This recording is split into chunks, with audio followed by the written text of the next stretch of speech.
Welcome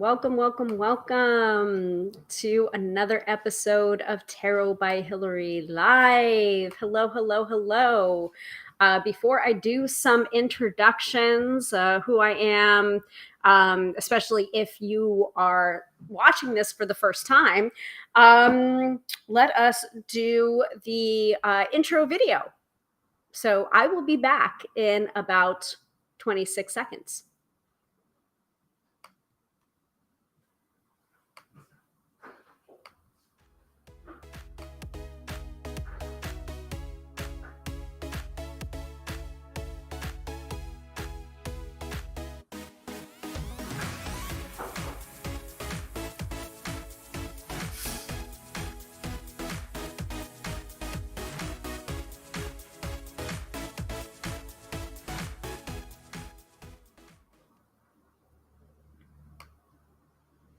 Kind of cutesy, I would say.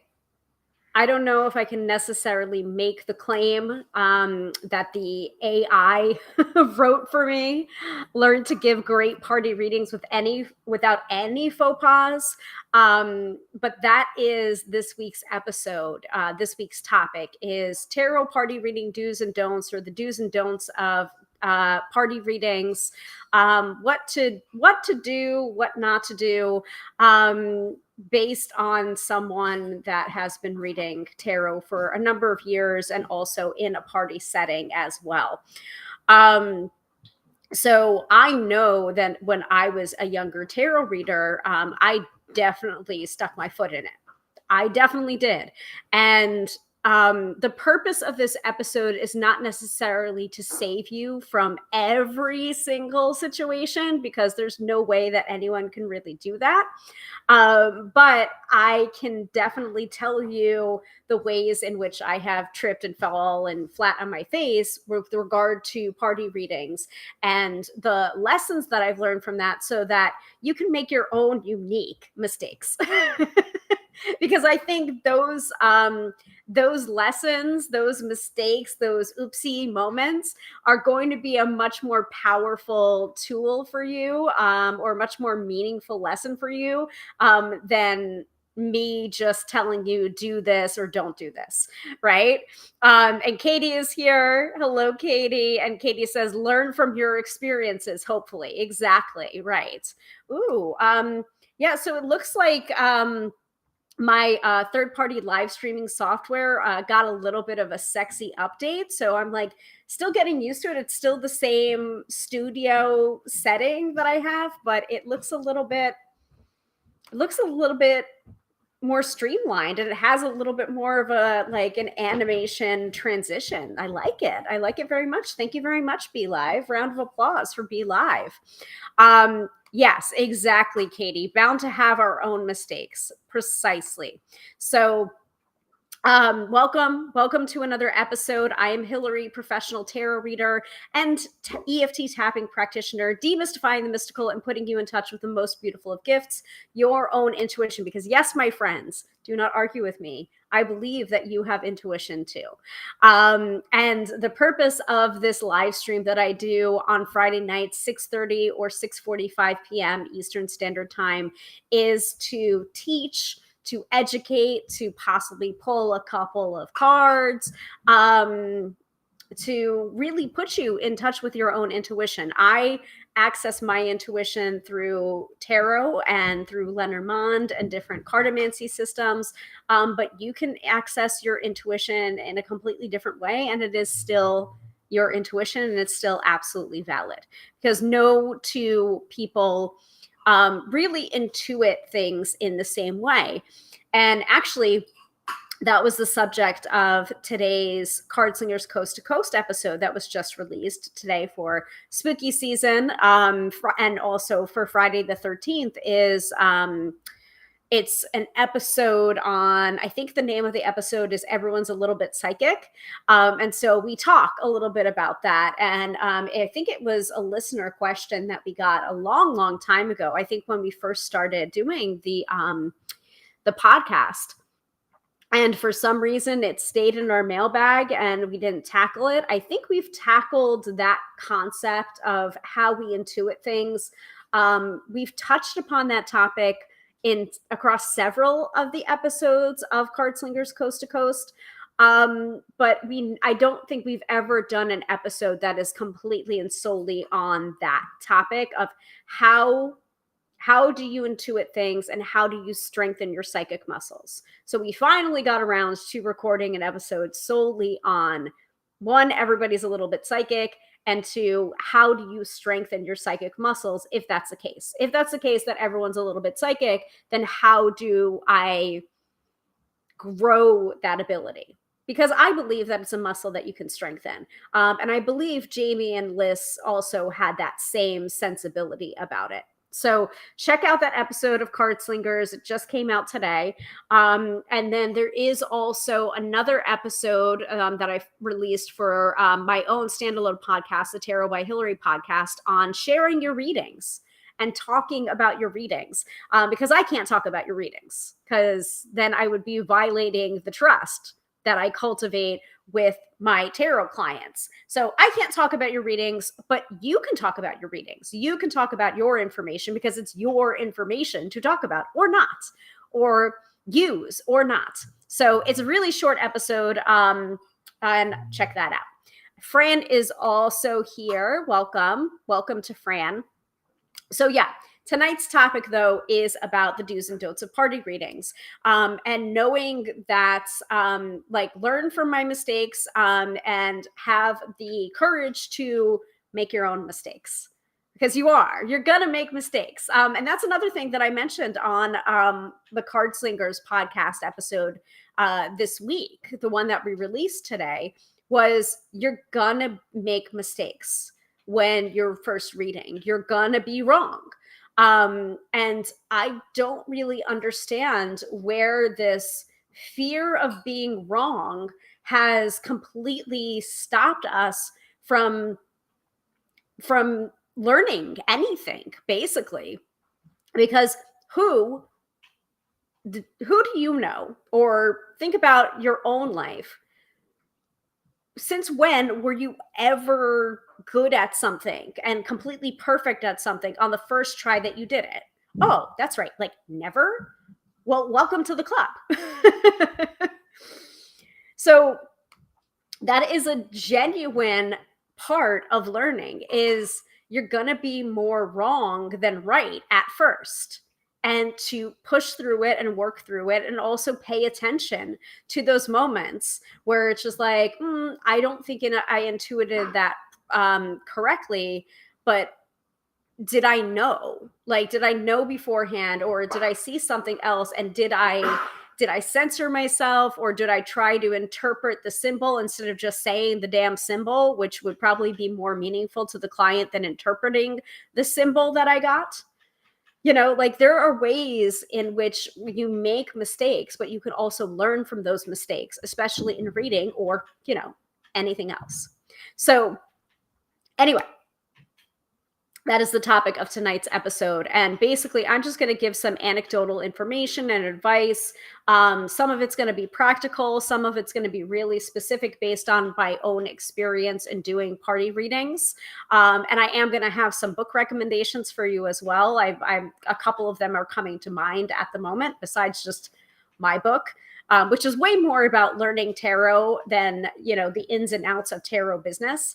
So, but if you are new to the broadcast, if you've never tuned in before, I've already introduced myself, but there are a few mainstay fixtures that occur every episode of the Tarot by Hilary live stream. The first of which is the astro-weather from Teresa Reed's wonderful AstroBiz Digest, in which I give you a sense of what's going on astrologically in layman's terms from the AstroBiz Digest, which is Teresa Reed's. And we give that for overall transits that are going on this week, and then the specifics of Friday, Saturday, and Sunday, because I don't want to give away the farm. I don't want to completely give away Teresa's work. I want to encourage you to check it out for yourself. And if you like the taste of it that I'm giving you, please purchase the AstroBiz Digest for yourself. $99 for a year-long subscription in your email inbox. Very, very worth it, I think. Very affordable, I think. Then we move into the main topic of the episode if I'm teaching something. So tonight it's the do's and don'ts of party readings. Around the midway point of the episode, we'll be doing the mid-episode reading, which is an opportunity for one of you to win a reading with me, 3-card tarot reading with me live on the broadcast. So more about that as we go through the episode. I will definitely let you know how to put your name into the hat to be considered to win that reading. So that's what the ticker is for at the bottom. Stay tuned to be considered for a live tarot reading. Then we will reconvene the main topic of the episode, which is do's and don'ts of party readings. And then at the end of the episode, we will do the weekend forecast, which is either a tarot card or an oracle card to bring you into the weekend prepared and not scared. So if that sounds good to you, feel free to let me know in the chat, and also let me know that you're tuning in and where you're tuning in from. I always like to hear where people are tuning in from. Fran is saying, ooh, more books. Yes, more books, more books, more books. Also, I did pop up really briefly earlier today to do the card of the day on the Tube of You, and just the Tube of You. So if those of you who are watching are exclusively watching me through the Book of Face, you may want to jump over to my Tube of You channel at some point tonight after the broadcast is over to check out today's card of the day, which is the 9 of Cups. I did a really, really quick live reading, and I did it native to the Tube of You platform and not doing it through my third-party app because I just didn't have time to set up the studio. And also I was really scared to mess up the pre-scheduled live stream that's going on right now. So, but yes, Fran, I got book. I always have book recommendations. So if we're ready for the Astro Biz Digest or the Astro Weather, give me a hell yeah in the chat. Let me know. I am very silly because I was going to grab some water or a soda or something to quench my thirst as I'm presenting, and now I have nothing because I wanted to make sure that I was here on time and ready to go, especially because I pre-scheduled. So I'm just going to have to deal with it or get up and get some water a little bit later. Astro Biz Digest first, I think. So Fran is saying, hell yeah. Yeah. So Astro Weather from Teresa Reed. Let me go ahead and show that information that I was just mentioning about the Astro Biz Digest. Going to push it onto here so that you can see it. Let me close that up. Yes, exactly. I know. I need to hydrate. I need to stay hydrated. Katie says, bring on the Astro Weather. Absolutely. So here you go. Here is the Astro Biz Digest, $99 for a year-long subscription. Astrology in layman's terms, more specifically for entrepreneurs and business owners, but I have also found it to be really helpful in planning my personal life as well. So if that's interesting to you, and also if you like what you're hearing, if you're understanding what you're hearing when I tell you it for Friday, Saturday, and Sunday, consider getting a copy of it for yourself. And you can do that by going to thetarotlady.com/AstroBizDigest. The link is in the chat. But please wait until the broadcast is over before doing so. Thank you. All right. Let me go ahead and hide that. Let me go ahead and pull this up, and I kind of want to pull this up on my phone.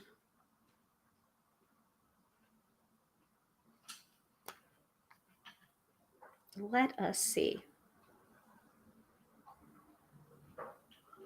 And I definitely know that there's something going on this weekend. I believe it's Mars in Scorpio is like the big one.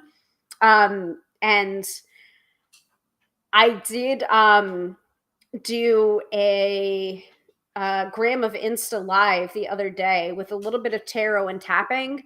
Um, and I think I might have mentioned some of the astrology from the AstroBiz Digest for what was going on Thursday. I think that was it yesterday that I did this? Might have been yesterday. Thank you. Thank you, Fran. There's an eclipse. There's an eclipse going on. So, just based on the energy that I was reading during that live stream, I was just like, you know what? Let me pull up the AstroBiz Digest for today and just read a little bit of it, just to get people to understand the reasons why I was saying what I was saying at that time. So it was like a combination of tarot and tapping and astrology all at the same time, kind of informing each other. So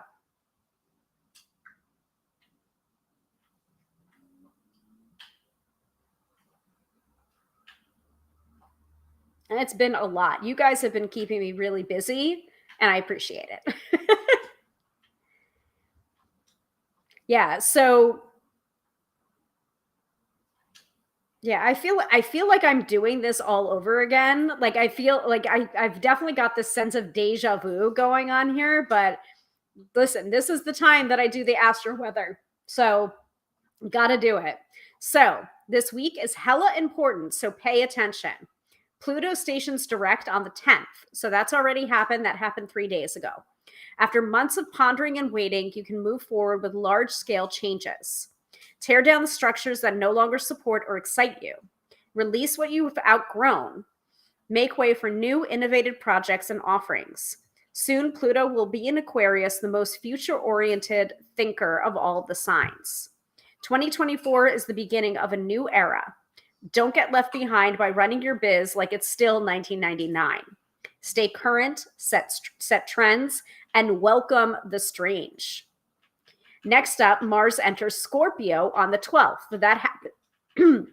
Excuse me. That happened yesterday. The red planet loves being here because it rules Scorpio. This amps up your willpower, which means you can bust obstacles, move mountains, and slay dragons. It's also divine timing for stealth moves, research, strategy, and top secret meetings.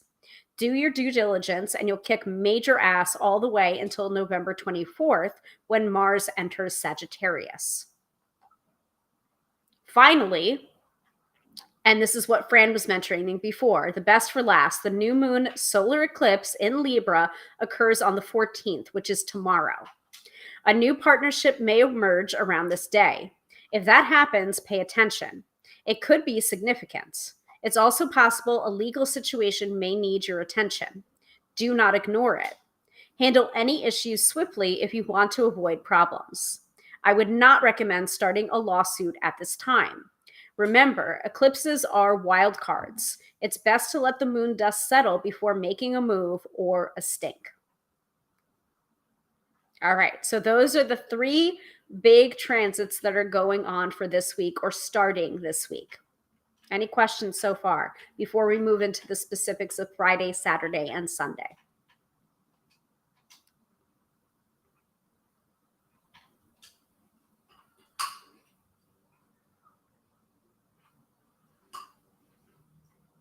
And while I'm letting you guys percolate on that, I'm going to go get my hydration on. And then we'll move into Friday, Saturday, and Sunday because I sound like a frog. Like I'm feeling it. Be right back. I'm silly. I'm silly. I forgot to get a water or something.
you. How's the salad?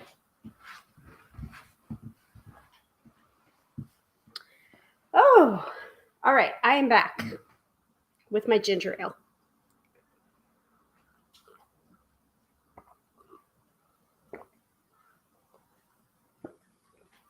Oh, that's so much better. All right.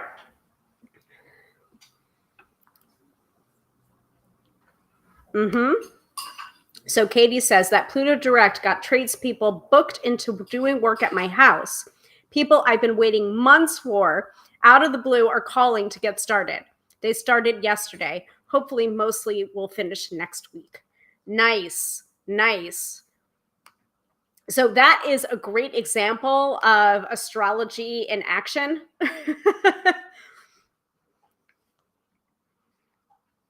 So here's the specifics for Friday, Saturday, and Sunday. So Friday, the only aspect today is Mars trine Saturn at 8:29 a.m. Eastern Standard Time. This is a favorable aspect on so many levels. It increases ambition and keeps energy steady. It's also incredible for organization and boss moves. That means you can get so much done. I did get a lot of stuff done today. That's true. That set big goals and have at it. Best part, it hangs around all weekend. Plenty of time to move toward the finish line. Giddy up. So today, Friday, October 13th, Friday the 13th, is a power day for Libra and a weak day for Aries, which is interesting because I haven't been feeling particularly weak or like thwarted today. Then again, the night is young, but you know, this Aries has not been feeling too thwarted today. So Saturday and Sunday. So Saturday is not great for business. Wah wah. For one, we have a solar eclipse. So we talked a little bit about the solar eclipse and what it means and what it's affecting. It's also surrounded by difficult aspects. My plan is to focus on what is already happening and avoid anything new. Sunday fares better. The dust from the eclipse will begin to settle and the moon will be in Scorpio. This is excellent for behind the scenes activities or meetings. It's also dope for research. The best time to get to the bottom of anything is the moon Saturn trine at 8:41 a.m. If you need to solve a conundrum, you will find the answer then. A terrific spot for marketing occurs with the Moon Mars conjunction at 11:35 a.m. An exclusive sale for VIPs could turn heads and open wallets. Another sweet marketing moment is the Moon Venus sextile at 6:41 p.m. I'd recommend focusing on your best clients instead of the masses at that time. The Scorpio moon is always about velvet ropes instead of wide open doors. Plus, folks like insider deals. So Saturday is a power day for Libra and a weekday for Aries, again, much like Friday. And Sunday is a power day for Scorpio and a weekday for Taurus. So now that we know that, let's talk about the specifics of the past week. If you were feeling a little bit, I don't know, thwarted on Monday, or you know, things were strange on Wednesday and you want to know the astrological reason why, let me know in the chat and I will take a quick peek at the AstroBiz Digest for that day. By the way, Sunday, so last week, so as usual on the Friday night live streams, I will do the astrology from the AstroBiz Digest for that weekend, Friday, Saturday, and Sunday. And for Sunday, basically what Teresa said was, you know, if you don't have to work, don't. You know, like if you can avoid work, don't. And yikes, like it was so freaking accurate. My Sunday was so crappy. It was so bad because I couldn't avoid work. I had a retail shift both days. And so yeah. It was bad, you know. I mean, but here's the good thing about astrology, like knowing what's going to happen or what possibly could happen or what's being affected can help you prepare yourself mentally, emotionally, physically for it. So I feel like I was kind of like prepared. And that's kind of why we do the astrology at the top of the episode. But that's also the reason why we do the weekend forecast at the end of the episode. You know, be prepared, not scared, right?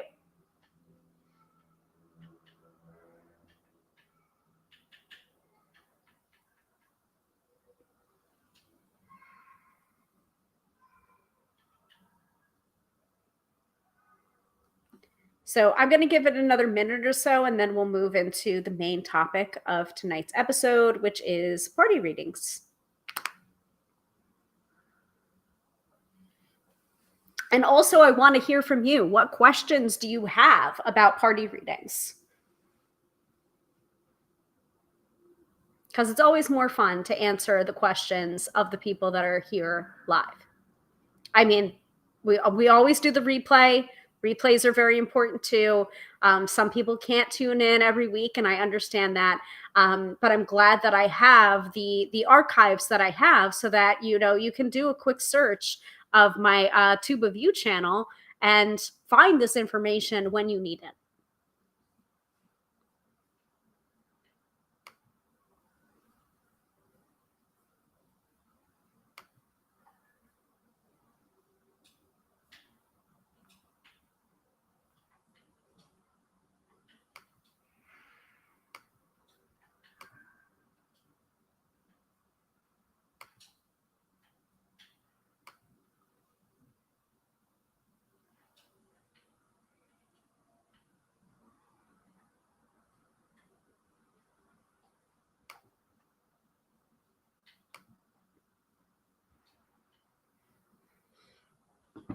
Also, it's kind of interesting for those of you who follow me on the Book of Face. There's this one post that I did. I feel like it was the post announcing the Card Slingers Coast to Coast episode for this week.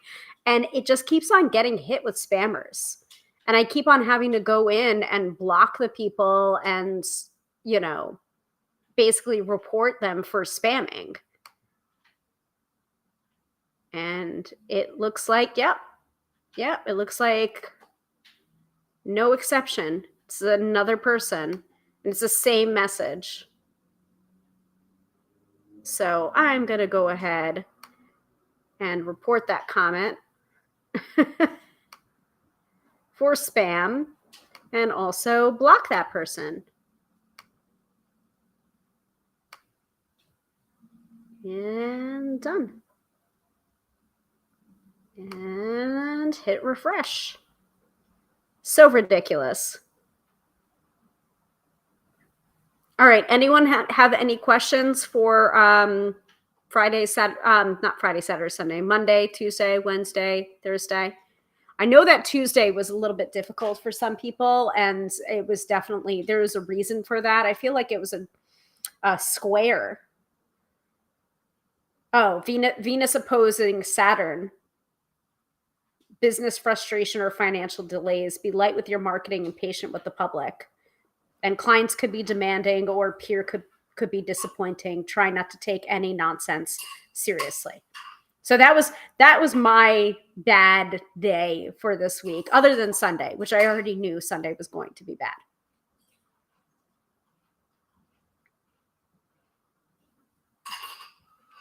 I'm guessing no. No questions, no comments. Moving on from the AstroBiz Digest for tonight.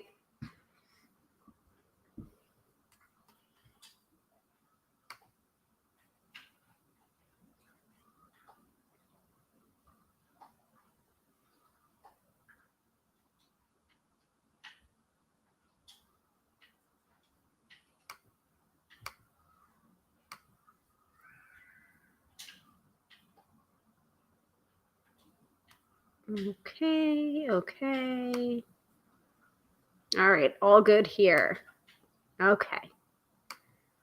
Good to know. All right. So let's talk about the do's and don'ts of party readings. do make sure that you get a deposit. And I'm going to try and do these kind of like from my perspective as a reader, but then also from a perspective of a possible client that's wanting to book a party. Just to kind of give you like both sides of the coin, or both viewpoints, because here's the reason why I say make sure that you get a deposit. Now, if you're looking to book a party, reader, make sure that you're booking with enough time. Make sure that you're reaching out to this person with enough time, so that one, you're not disappointed if they're not available on the date that you wanted them to be. And on the other side of it, as a reader, make sure that you are getting a deposit from that person. So that deposit is that placeholder, so that person takes you seriously, and so that you can use that deposit as that placeholder for, this time slot, or this prime time Saturday night is booked off for this, blocked out for this particular party or person. Now, I used to not ask for deposits. And the reason why I do ask for deposits now is because so that people take me seriously, honestly. Um, if they go ahead and they book me for that Saturday night, and then all of a sudden they're just like, oh, never mind, ha ha ha, never mind, it's on this date instead, or we decided to cancel the party or call it off or whatever. It's just like, then you're out that potential money that you were expecting from that party reading. But if you have a deposit, at the very least, you're not completely out of the money. Do you know what I mean? And now there are different amounts that you can possibly do. I usually require, I think it's $100 deposit for a 2-hour reading, a 2-hour booking. And I think that would be, I think it's a flat rate of 300 at this point, for a 2-hour block. And I think that's the minimum, and it might also be the maximum for me. I think the maximum might be a 3-hour reading, because party readings, I have found, have taken a lot out of me. And so I know that about myself. And that is another thing that I want to talk about within this do's and don'ts of party reading. Like, know thyself. If you are booking yourself for a 6-hour party reading, you have to make sure that you're scheduling bathroom breaks. You want to make sure that you're well hydrated. You want to make sure that you're eating. You want to make sure that you are having some kind of breaks, because that's really intense. And a part of that is knowing yourself and knowing what you can and cannot do, what you are and are not capable of. I know that I once did a party reading, and I ended up doing 4 Celtic Cross readings, which usually took me an hour at that time, because when I was a younger reader, or a newer reader, and I ended up doing them back to back to back to back. So that was very intense. That was 4 hours of my time. I had no breaks really in between, and it was a lot of energy. And I ended up coming home, and this is when I think I was living with my mom at the time. I ended up coming home and sleeping for 12 hours afterwards. And I think she was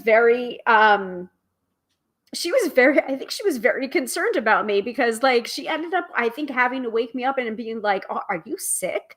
Like, are you okay? And I'm just like, oh, I did a lot of readings yesterday at that event. And it just like took a lot of energy out of me. And that's a good question, Fran. And I was going to get to that. Is it non-refundable? Non-refundable. Yes. Yeah. Non-refundable. Absolutely. Because you're paying for that time. you know. It can be applied to the balance of the reading, and that's what I say. It's just like, you've already paid $100. The remainder of your balance will be due the night of the reading, and that's how I do it.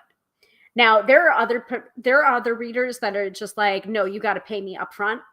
And that's another thing I would say, is when you're going to the event, or if you are requiring the money at the time of the event, or the night or the evening or the day of the event, make sure that you're paid before you sit down, because there are several readers that I've heard the story from, and it's also happened to me, where at the end of the evening or the end of the event, you're looking around for the host, and they're nowhere to be found.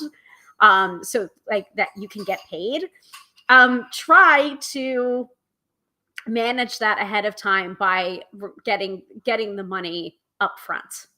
You know, um, Now there may be people that don't want to do that, but I have explained reasonably why I require that. And I also, like, this is true for party readings, but it's also true for just how I work in general.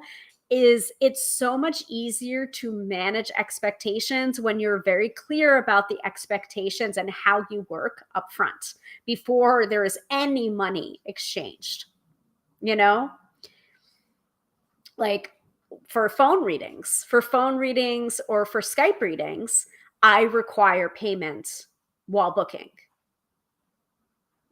because I have had the latter. I have had moments in the past where I've performed the reading over the phone, and then I am having to chase down that person to get the money. That's not a great feeling. And that's not a great feeling on either side of that transaction. I'm sure the client feels awful about it.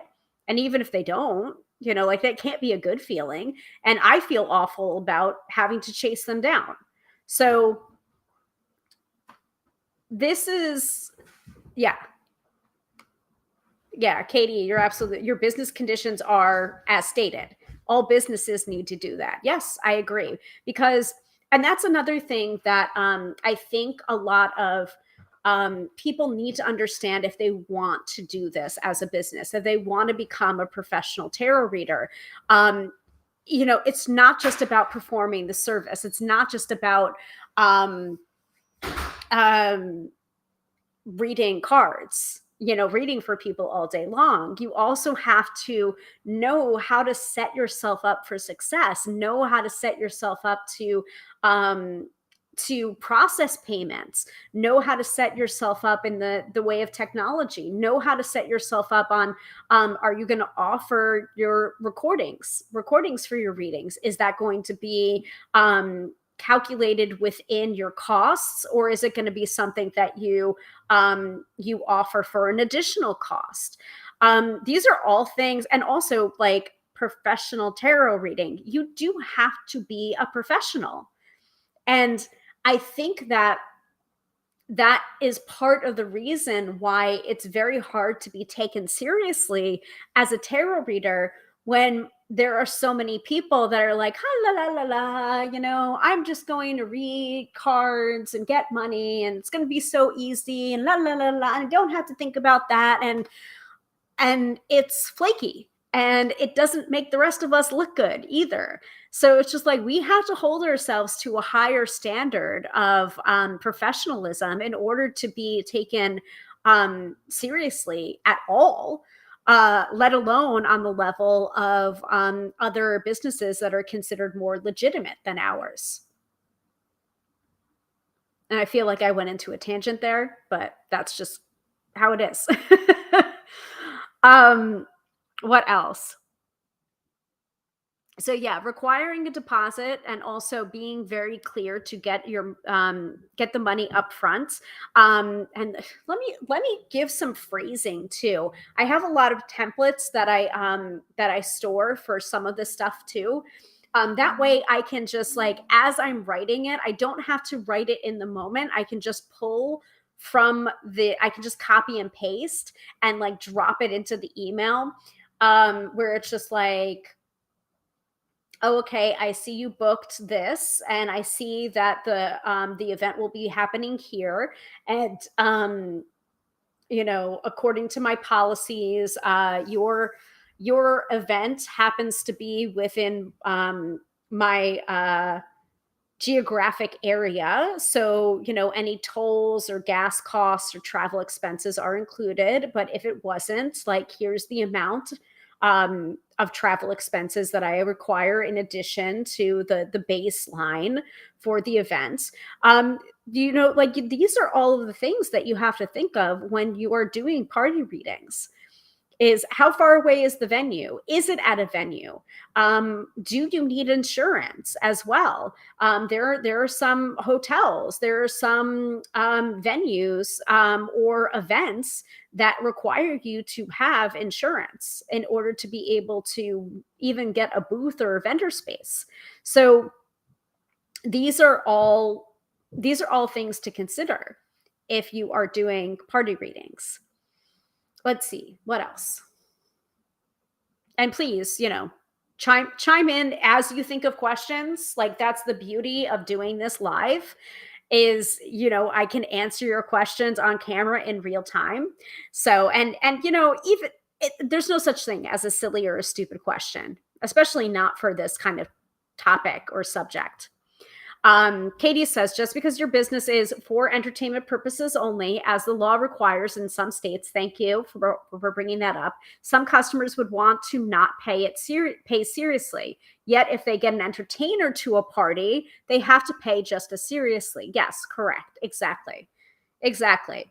And I'm really glad that you brought up the for entertainment purposes only tagline, because there are fortune telling laws, anti fortune telling laws that are on the books still, that may be very archaic. They may not even be enforced, but we still need to be aware of the laws in our area, or the laws in which you're going to be performing this service, and pay attention to that, because it could be a legal problem for you if you're not paying attention to that.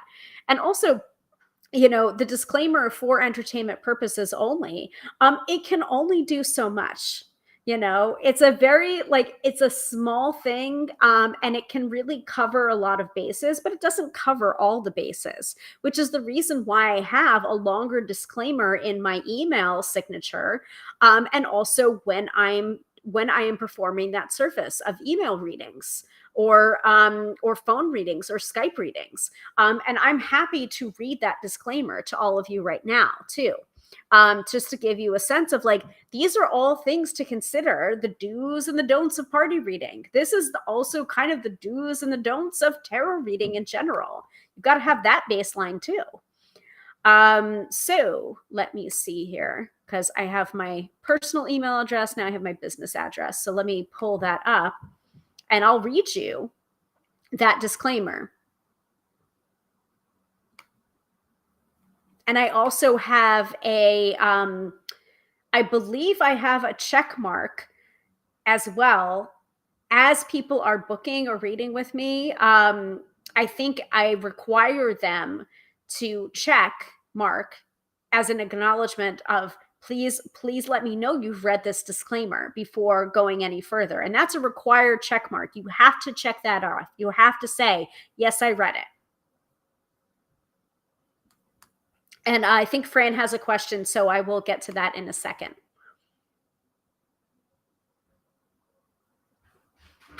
Let's see.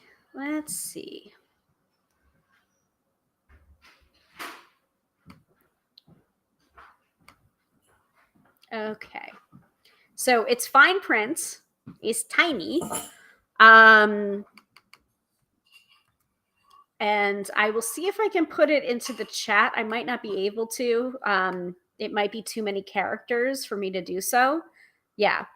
But basically it's hold,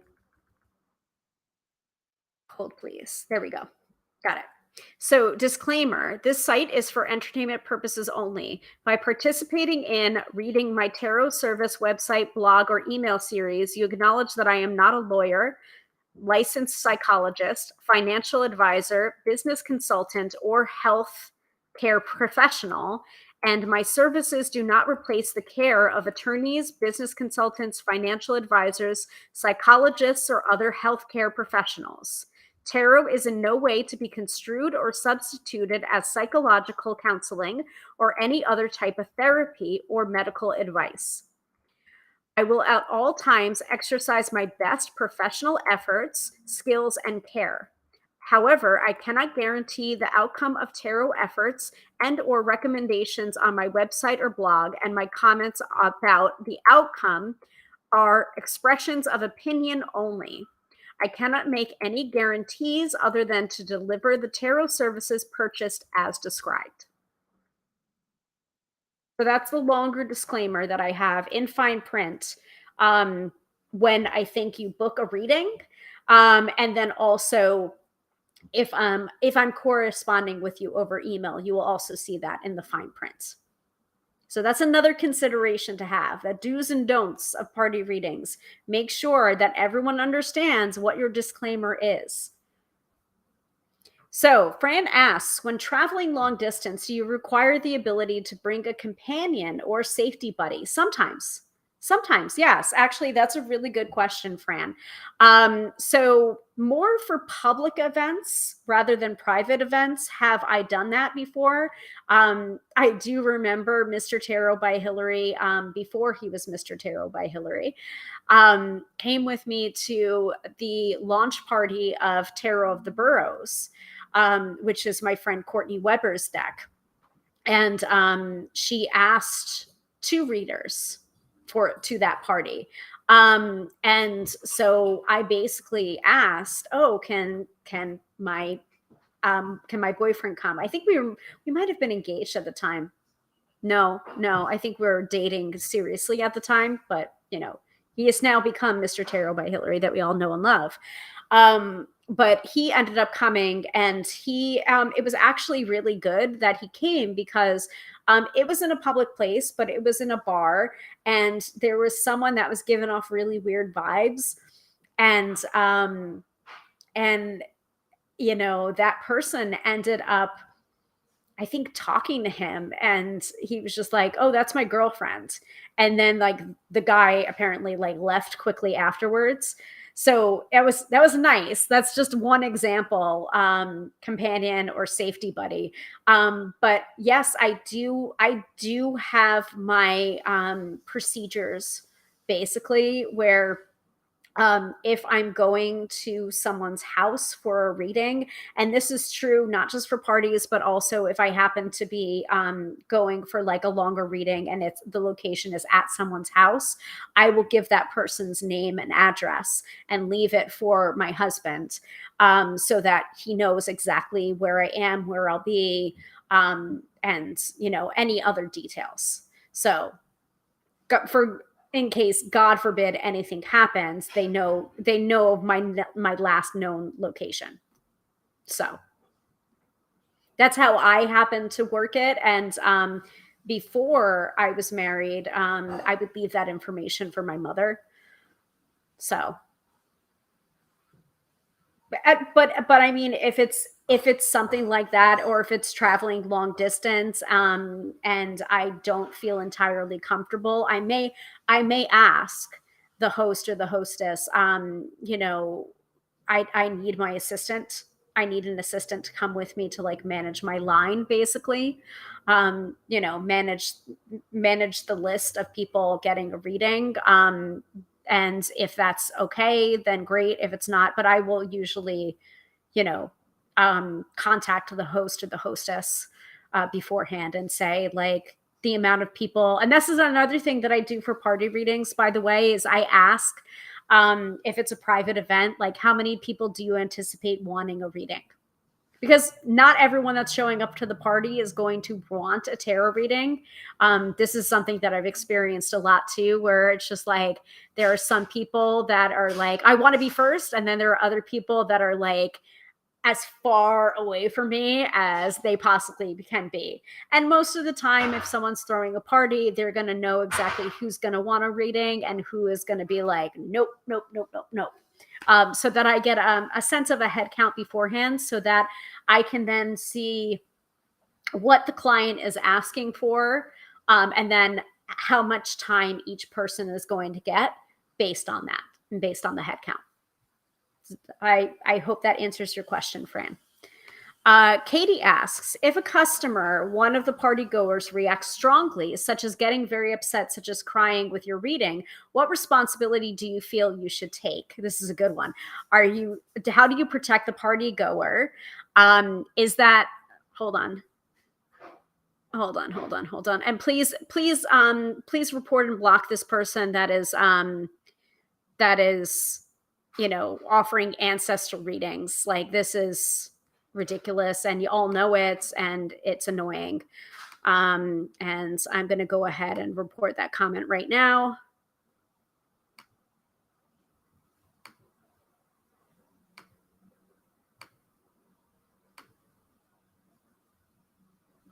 All right. Hopefully I've taken care of that. And let me do this one next. All right, I think I took care of it, guys. Just please report and block. Thank you.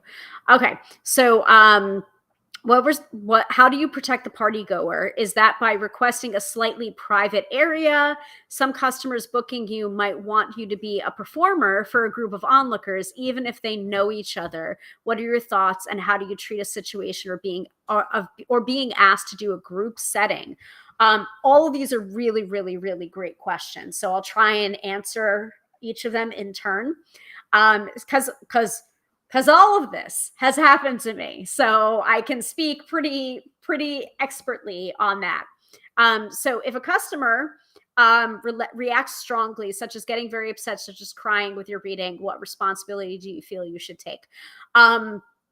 Number one, that has happened to me. I think I probably have spoken about this before, either on the live stream or podcast, one of the podcasts that I do, and I remember this really, really well because this did happen to me. It happened at, I think it was a bachelorette weekend or bridal party, something like that. But it was I think it was more like a hen party, a bachelorette party.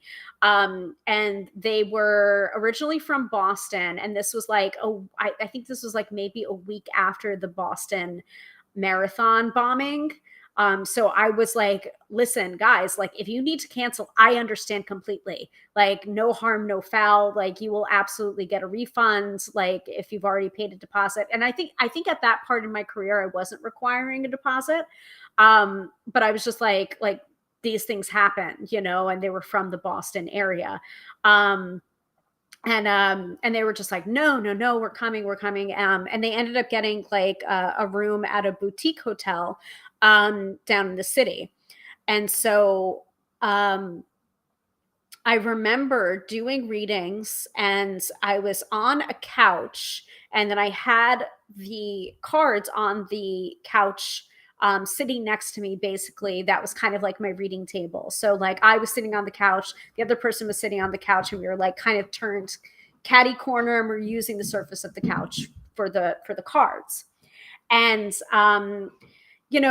this is actually plays in very well with the episode that I just produced today of the Tarot by Hilary podcast on talk about your readings, because I don't care, I don't mind either way. If people are witnessing each other's readings, that doesn't bother me, but it has to be about that person.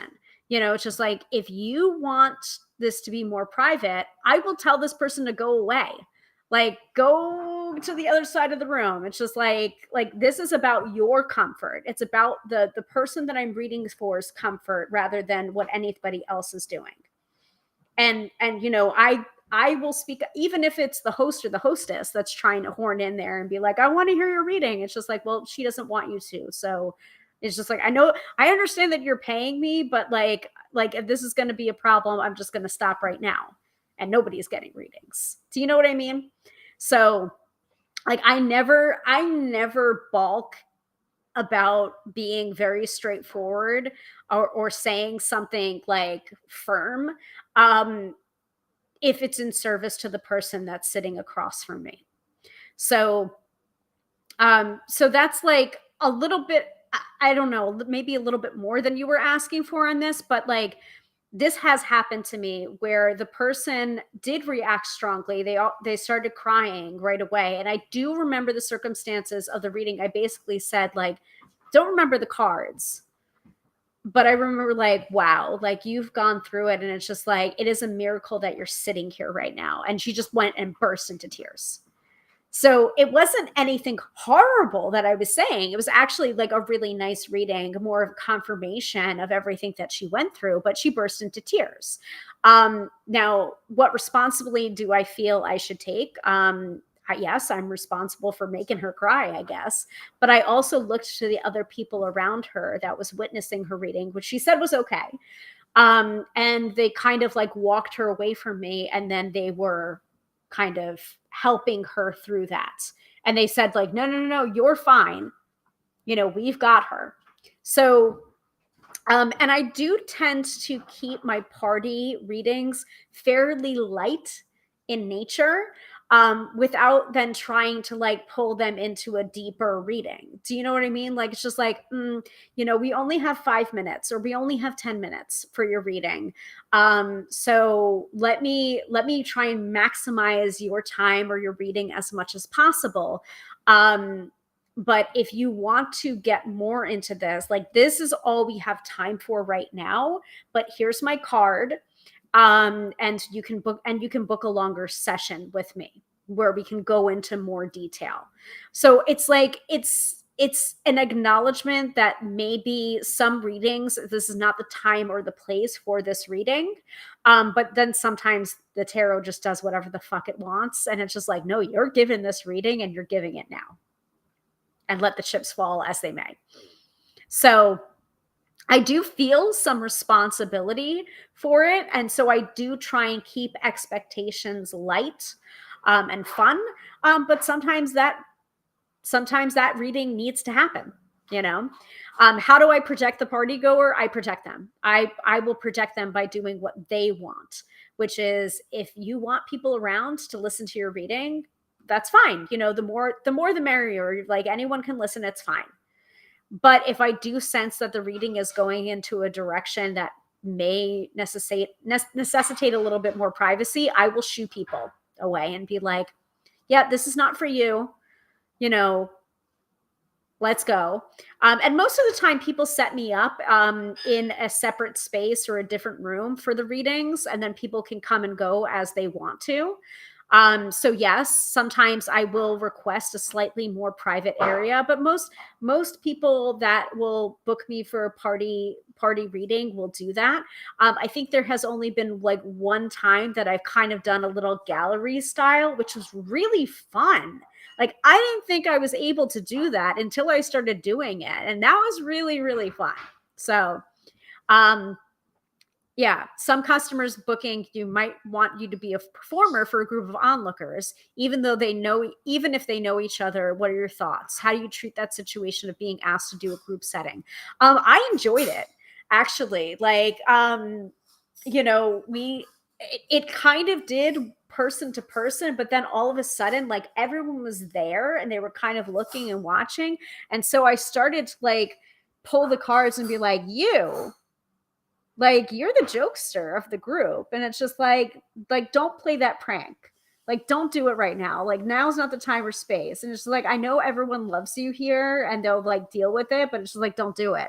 Like, whatever it is that you think is going to be so funny is going to blow up in your face. And they're just like, I'm like, where's the whoopee cushion? Like, it was like that kind of energy. Like, and I think I pulled the magician card, and I'm just like, you're the trickster.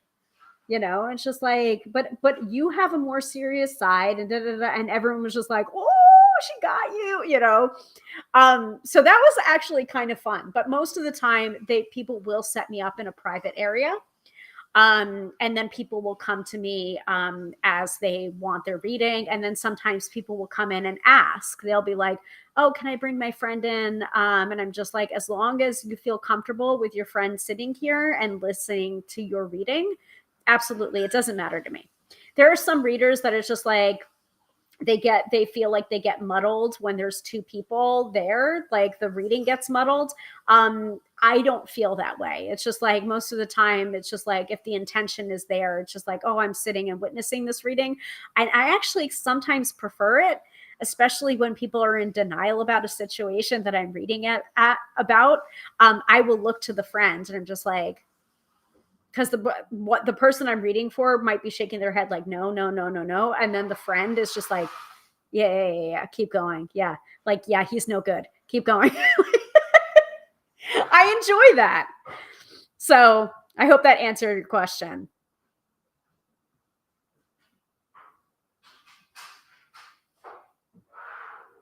Oh, Veronica's here. Hi, Veronica. So frustrating blocking as Facebook takes you away from the page you were on. I'm sorry about that. I'm glad you're back though. Yeah, I went ahead and I blocked it from my own perspective. I have another tab going to make sure that I'm, everything's working correctly with my streaming software. But yeah, I don't like it either. There's been a lot of spammers lately, a lot of imposters, a lot of scammers. Actually, Jamie got her first one. So I'm just like, she's like, I must be famous. So she got her first one. So Katie says, I just recall giving a warning and only sufficient detail for them. And another party goer was upset that the recipient of the reading was crying, but it was an important warning. I didn't quite feel I should take responsibility because the recipient was upset because it was a serious warning. I stopped their reading after giving the warning and they were getting upset. What would you have done? I think I would have done exactly that. And I also would have told that person, probably the other party goer, to go fuck themselves because it's not their business. Like it's not your business, like I am giving this reading to this person, and I feel like there's a little bit of that sense of judgment, or that kind of like, oh, big bad tarot card reader energy coming off of the person that was witnessing the other person getting upset. But it's just like, no, I think what you did was correct, based on, the cards that were coming up or the energy that you were giving. And then just basically saying like, I'm gonna stop the reading now because it looks like you're getting upset. And when you're in that place, you're not gonna absorb the rest of the reading. It's just gonna be kind of a moot point to continue this reading. So just like, remember what I said. If you want to heed it, fine. If you don't, fine too. Like, it's your reading. And God bless, or goddess bless, but yeah, I would basically have just stopped the reading when they were getting upset and be like, I'm sorry, this is upsetting you. Veronica says, thank you for an interesting evening. It's 12:46 here, so I need to get to bed. You're a trooper. You're a trooper. I understand time zone differences, but feel free to catch the replay when it's up, Veronica. And thank you for coming. And have a good night's sleep. Enjoy. Yeah. Oh, yeah. Loads. I end up blocking as many as I accept at times. Yeah, but Katie says, thank you for your confirmation. Yeah, you're welcome. Not every reading is going to be a walk in the park. And there are some readings that get real deep real quickly. And I feel like we talked about this on Card Slingers, I believe. I think we talk about party readings and, what to do and how to set yourself up for them, how to get in, how to get out, energetic care for yourself too. There is a lot. This could be, if I really tried, this could be a marathon episode, but I've been trying really hard not to do those marathon episodes anymore, especially since I am getting jealous because Mr. Tarot by Hilary is cooking. And I'm hungry. So, yeah. What else did I have to say? Oh, book recommendations. Let's talk about book recommendations before we move into the mid-episode reading. Okay. So Jenna Matlin, and actually I have her information right here. Jenna Matlin, jennamatlin.com, I believe is her website. She is the author of many books on this subject, including Have Cards, Have Tarot Will Travel, I think is the name of it. Have Tarot Will Travel, which is all about party readings and setting yourself up to be an event reader. And then her other books are really interesting too. I think it's Have Tarot Will Travel, Have Tarot Will Party is, I think, the specific one for party readings. And then her latest book, I think, which came out around the time as my book came out, is Will You Give Me a Reading? So check out some of her books, but some of her first tarot books were about doing events readings and doing party readings. And she's got very specific tips and tricks on doing party readings. That some of them are woo woo in nature, and some of them are practical in nature too. Like, okay, here's another one. Don't set yourself up next to the speakers if they have music, you know. Otherwise you're going to be screaming all night long. So this is the emperor, and this is what this means. You are going to lose your voice if you're set up next to the music or the speakers. So, you know, that's a very tongue-in-cheek tip, but it's a tip nonetheless.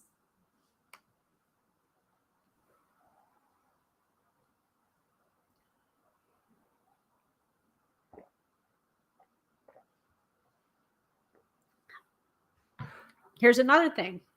Make sure you've got water. Make sure you've got snacks.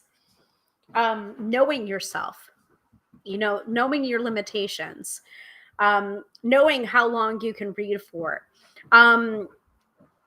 having something pithy and quick in your back pocket to say to people as you're wrapping up for the evening. I have found that humor can diffuse so many sticky situations, especially when you are trying to wrap up for the night and you're done. You're done reading. You know you can't read anymore. And also the party ended a half hour ago and people are still lining up. Like, what do you do? In those instances, if you do have a helper, can be very helpful.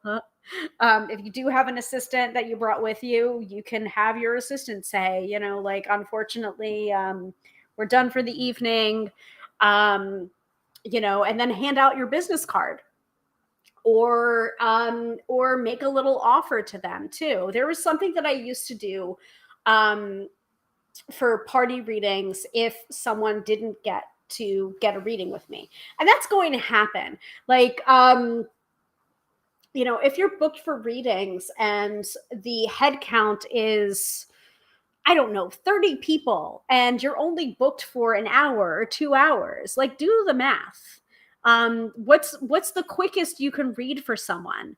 You know, is it a minute? Is it 2 minutes? Like, knowing how many minutes your a basic reading would be, you know, and then times that by 30. Can you fill the space? Is it like, can you fill the space, or is that going to result in, I would have to be booked for 5 hours in order to get to that many people, and make sure that everyone got their reading? Like, some people are not going to get a reading. It's just not going to happen. It's not possible, especially if you're the only reader booked. So that's another thing to keep in mind. Again, managing expectations. Managing expectations is so important. And letting that host know how many people. Okay, well, you may want to consider booking a second reader in order to accommodate that many people. Or asking, is there going to be other entertainment going on that evening, or am I it? If the whole focus of the party is the readings, you're going to be in trouble, because that means that there's going to be a line out the door. because you're going to be the focus. So, I've done different events where there's been music and dancing and, um, handwriting analysis and something else, like there's different levels of parties. Um, and, and in the end, like, I think there was 2 tarot readers booked and, something else and a silent auction, something else. I'm not sure. And at one point during the evening, I was starting to get down on myself because no one was sitting down. And I'm just like, so I had a book. I had a book with me, so I was like, just in case, any kind of downtime, which never happens usually, but like, so I was reading my book at my table. My table was all set up, and I'm just like, what the hell is going on? And it turned out that where I was sat, um, there was like this pillar. So no one could see that I was there. And 2, there was another reader that was on the other side. So the line was like forming for this other reader because people didn't know there were 2 readers. So the line was forming, and then someone happened to peek around the corner, and God bless this woman for peeking around the corner and being like, oh, are you a reader? Are you also here? Are you? And I'm just like, yeah, I'm here.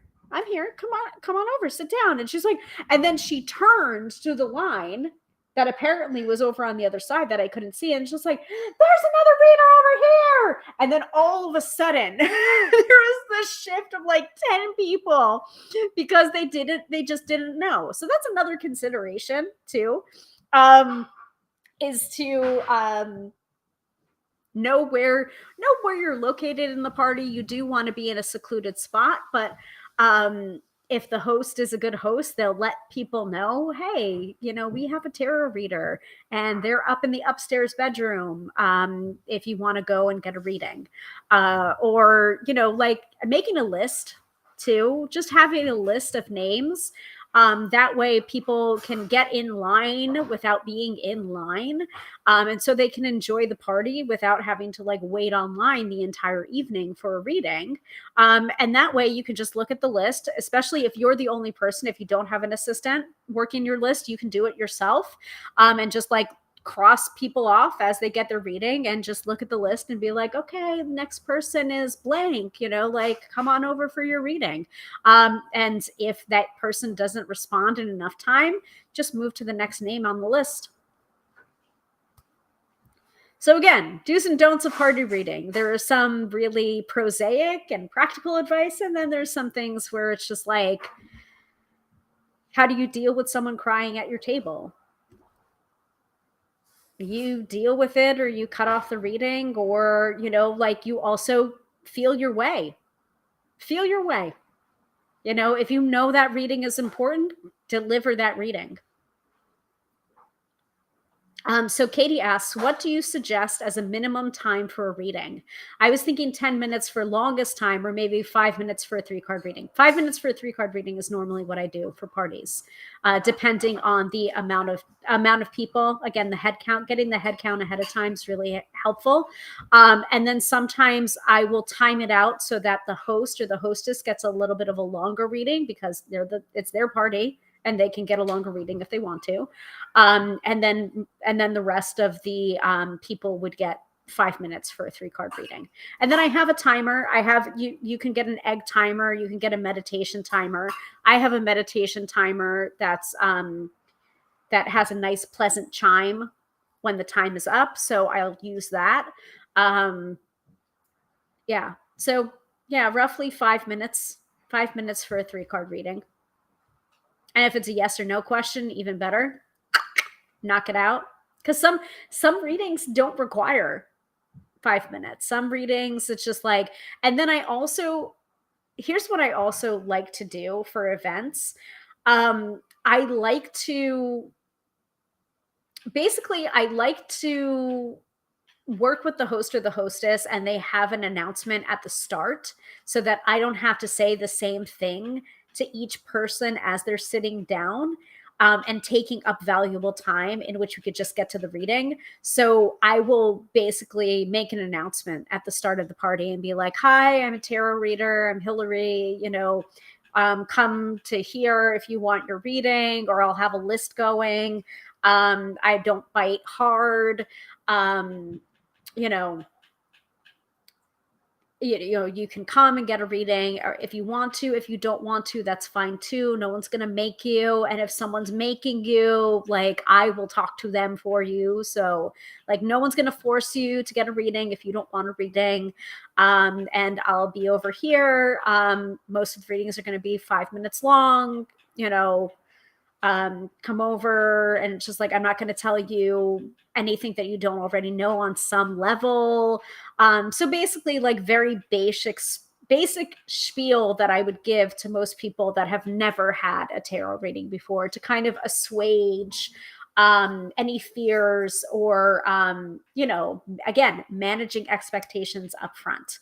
And then as they sit down with me, going into the reading, basically asking my guides or spirit or whatever, like, please let this be as clear as possible, and having that intention for every single reading.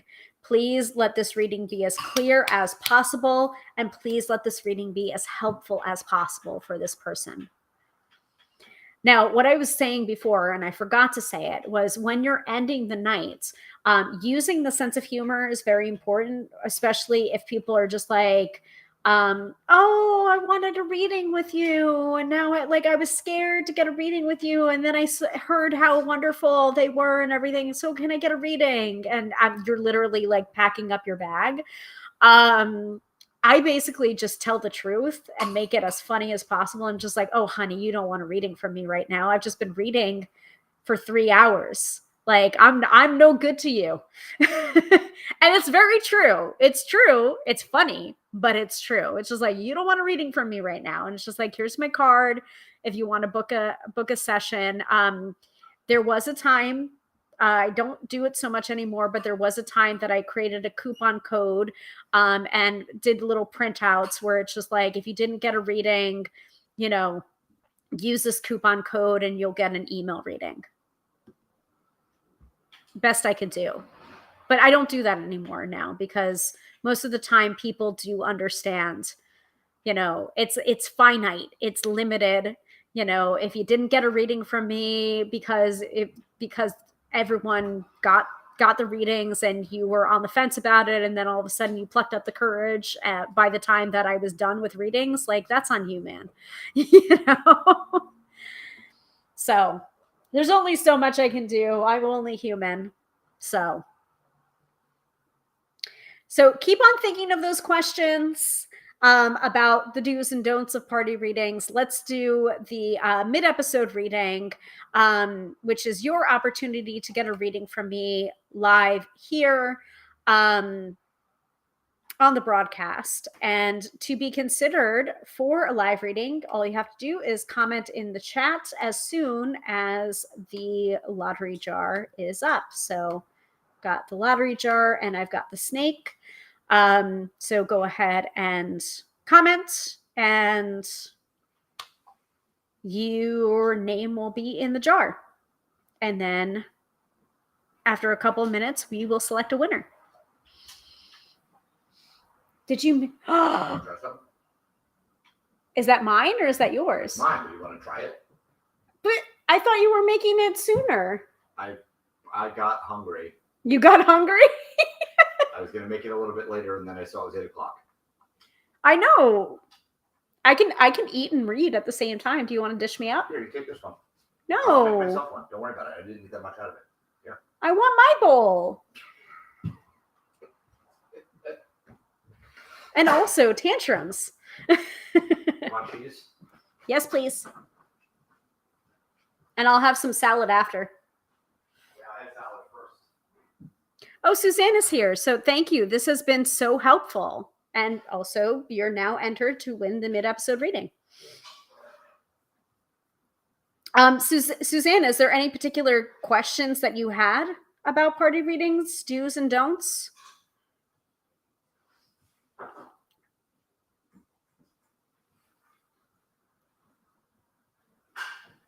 Actually, I need to go get my deck too.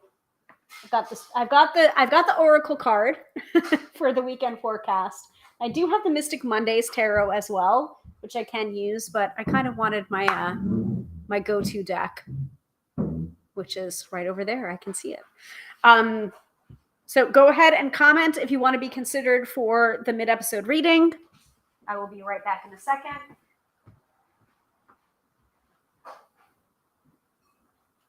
Oh my God, it smells so good.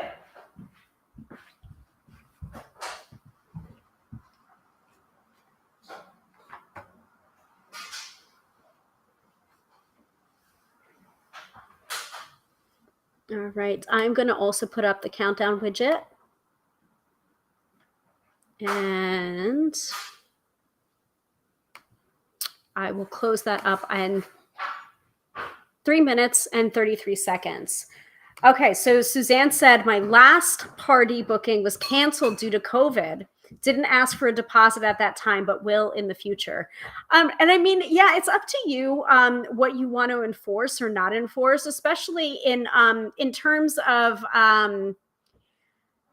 like natural or not so natural disasters like COVID. You may choose to, you know, ask for the deposit, but considering the circumstances, you may go ahead and give them the refund for that deposit. So it really is up to you and what you feel to be within integrity for yourself. I mean, there have been like I have actually had to issue refunds for deposits for readings because stuff happened with my family at that time, and my parents were having health problems, and I just couldn't provide the service, and I felt really bad about canceling. And of course I refunded those deposits because I'm just like, I don't know. I couldn't have lived with myself if I had kept it. But for most instances, I do say that the deposit is non-refundable. But if it's like out of anyone's control, I'll go ahead and refund it. So yeah, exactly. Yes, that would have been refunded, right? So, like either way, yeah. But and then also with regard to that, if you have to cancel, like if I had to cancel, I would recommend other people and be like, listen, I don't know if this person has already has bookings at this time, but here's a couple of people that I would recommend. Hopefully they can do something for you, or hopefully they'd be able to accommodate this. Again, I'm so sorry that I have to cancel or you know, backpedal at the last minute because of these circumstances. So, and I'm going to eat a little bit of this pasta before we go and pull.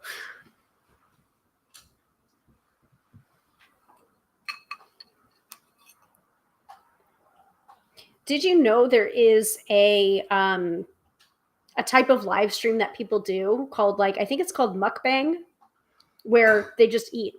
They just eat on the live stream. That's all they do.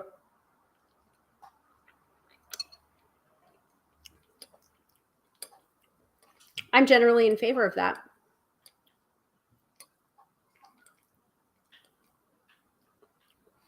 Oh my goodness, this is delicious.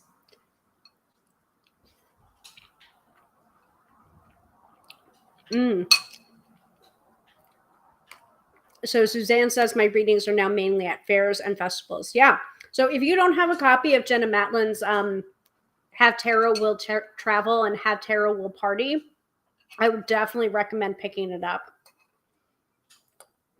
Have Tarot Will Travel, I think, is the one that is specific to fairs and festival readings. So it's a good resource.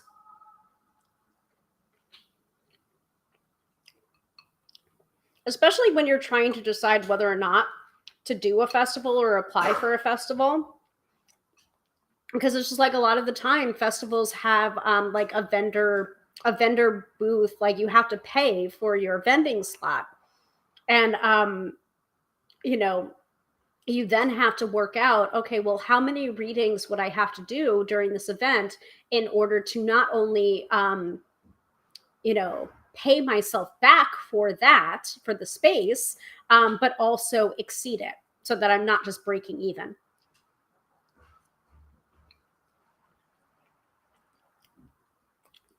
And interestingly enough, like I've done a couple of fairs and festivals. Most of the time I'm doing teaching at those things. I'm not giving readings, but there was one time that I gave readings and I was horribly sick. Like I had a head cold and it was cold and kind of rainy and I was just miserable. I think I gave some good readings, but at the same time I was just like, this was not worth it.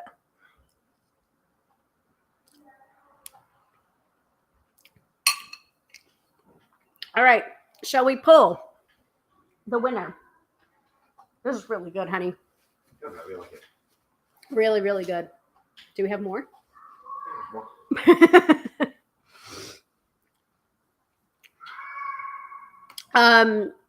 So Katie says there are these Korean camping videos where they show the setup of their camp and then cooking and eating.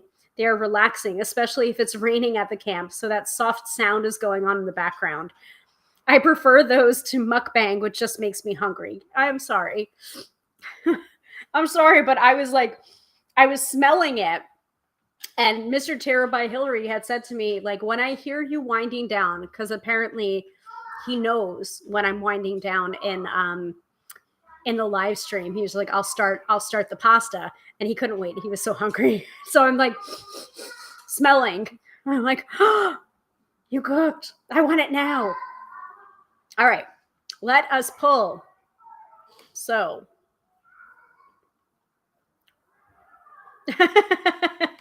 I have eaten while watching you, so I'm fine today. Good.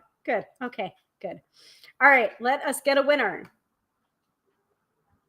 Suzanne, you have won the mid-episode reading. So go ahead and put a question into the chat if you're still here. If you're not here, then it'll go to Katie. And I will pull 3 cards for your question. Give it a couple of minutes while we're waiting.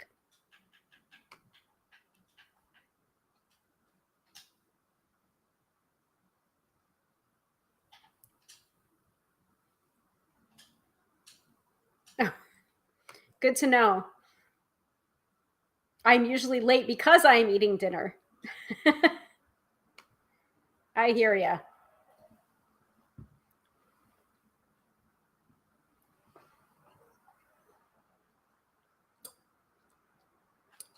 This is really good. We got I think it was a marinara sauce, but it was which one did we get? Roasted garlic. Roasted garlic.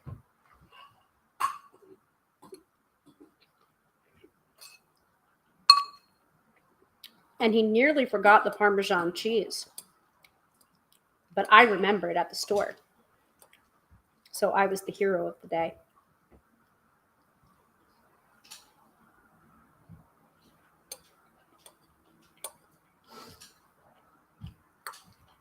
Can't believe how many spammers we had. It's really annoying.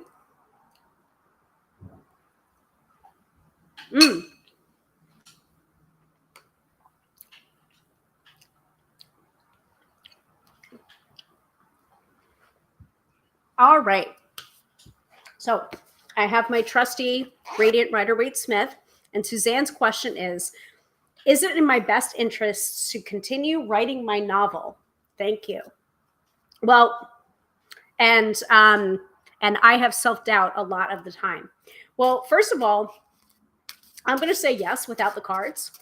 And also, I would recommend looking into National Novel Writing Month, which happens in November. So it's a really good time for you to be asking this question so that you know about National Novel Writing Month, in which people do the unthinkable or the seemingly impossible, which is to write a 50,000 word novel or novella in a month's time. So either 30 or 31 days.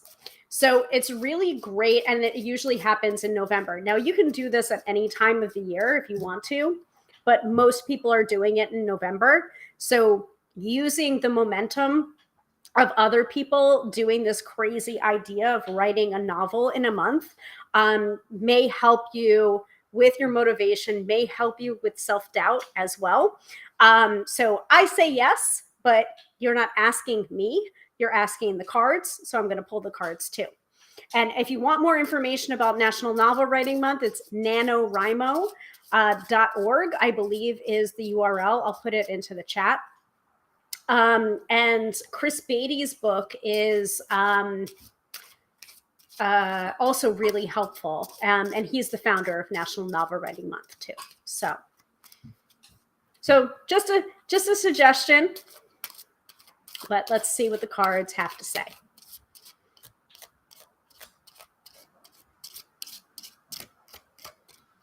Okay.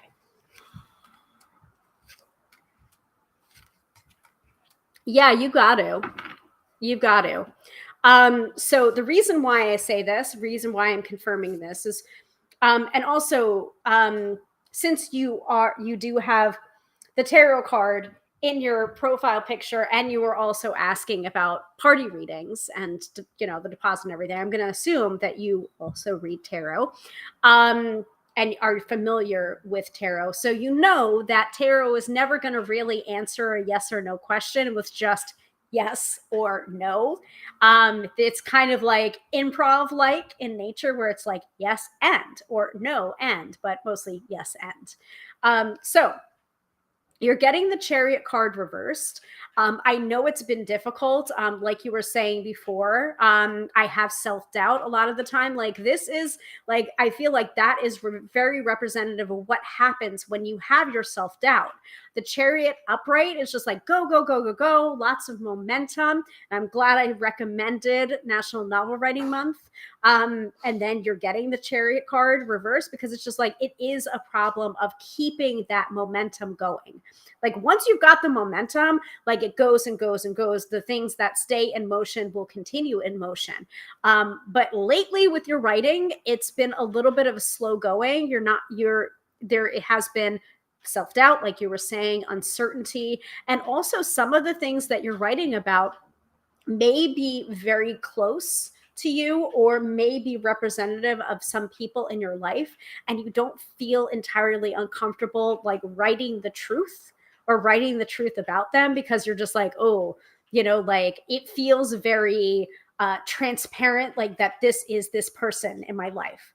So it can be a little bit of that, like not feeling like you have permission to write about them or write of them because they exist, they're still there, and they may have an opinion on that.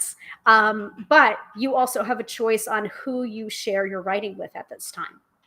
So you may not ever want to share your novel, but you can't share your novel unless you've written it. So, and that's the time that you can decide whether or not you want people to see it. So momentum has been slow going, but that does not represent whether or not you should continue. You should continue. You just need to get your groove. You also have the Queen of Pentacles reversed. So I feel like consistency and setting yourself up for consistency is going to be helpful for you in your writing. I feel like you need a dedicated space and time and routines in order to really get you to like get at your ass in the chair to write. And then once you're there and once you have the momentum, it's not as much of a problem, but it's like getting there. Like I'm a writer too. And we are really, really good at being like, oh, well, no, I am a writer and the muse must hit me. And it's just like, no. Like, it's like, we are so good at coming up with the excuses as to why we're not writing, that the creativity all goes into the excuses for not writing instead of the actual writing. So Queen of Pentacles reversed, you need to create a more consistent, stable system. And you actually need to create those structures that will get your ass in the chair. And then finally, you have the Six of Cups coming up. So lean on your nostalgia, lean on simplicity and keeping it simple, and think back to the time where you enjoyed writing simply for pleasure and you didn't have like your inner critic talking to you, because it's there. It's there for your enjoyment. And it feels like a lot of things have gotten in the way of that. And now it's just time for you to get back to that, to get back to the joy, get back to the simplicity, writing for pleasure. And you may also want to do a writing practice like 750 words, or, morning pages, where write out the junk, because it's going to be junk at first. It's almost like cleaning the pipes, where you haven't run your pipes in a while and all of the brown water comes out when you start running them again before it starts running clear. Same thing can be said for writing. You've got to be able to get out the junk before the good stuff comes out. So yes, it's in your best interest. And yes, it's going to be difficult, but here's some of the ways to make it a little bit easier. Does that help? Let me know.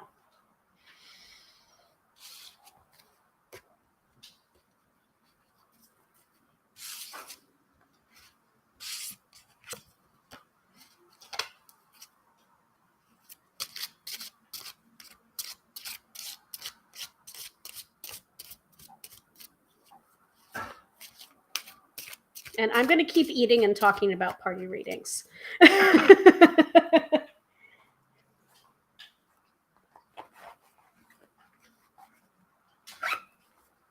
And let me put in the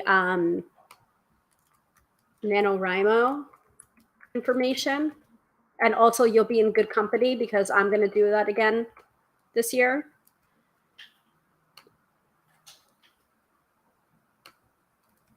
So there's the information in the chat, and I'll also display it as well.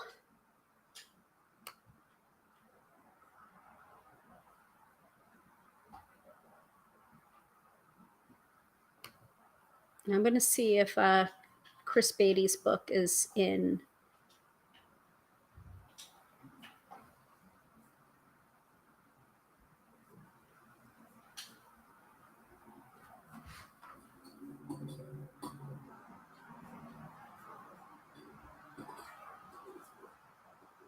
Oh, the mugs are really cute for this year.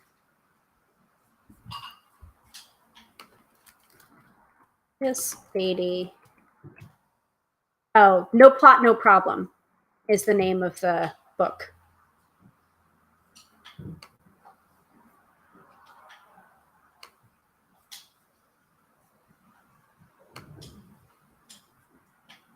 No Plot, No Problem, a low-stress, high-velocity guide to writing a novel in 30 days by Chris Beatty, who is the founder of National Novel Writing Month. So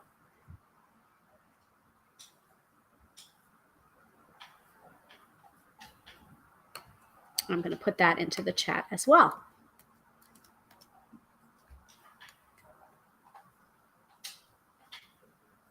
So let me display that. NaNoWriMo.org. And let me display Chris Beatty's website specifically to his book, No Plot, No Problem. chrisbeatty.com/books. And I hope that helps. And I'm going to go ahead and take down the lottery jar and the snake. And eat more pasta and wait for more questions to come in, or we can just finish up there and I'll pull the weekend forecast. This is really good. I want more. I want like 5 bowls full.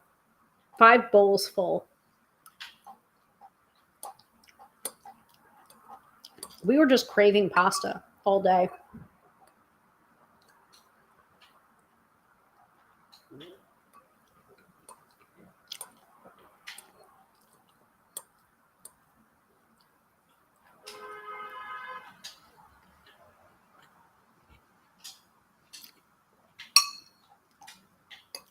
I am so happy right now.